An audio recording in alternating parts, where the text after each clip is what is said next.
Hi வணக்கம். இது வந்து முளைக்கட்டிய பாசிப்பயிறு. இதை வந்து நான் நல்லா கழுவிட்டு ஃப்ரிட்ஜில் வெளியில் வச்சு அது முளைக்கட்டின அப்புறம் ஃப்ரிட்ஜில் வச்சு ஃப்ரிட்ஜுக்குள்ளேயே அது வந்து ட்ரை ஆன அப்புறம் எடுத்து இது பொடி பண்ண போகிறேன். டெய்லியும் நம்ம சாப்பிட முடியாதுன்றதுனால இதை வந்து இந்த மாதிரி பொடி செஞ்சு வச்சுக்கிட்டோம்னா டெய்லியும் காலையில் சாப்பிட்டு வந்தீங்கன்னா அவ்வளோ ஒரு ஸ்ட்ரென்த்து.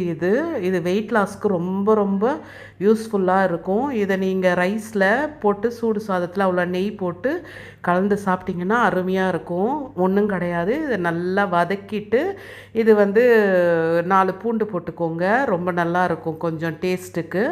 நீங்கள் மிக்சிக்கு போட்டுக்கணும். அதுக்கப்புறம் பார்த்திங்கன்னா பூண்டு வந்து நான் சும்மா ஒரு 4 தான் போட்டேன் ஃப்ளேவருக்கு.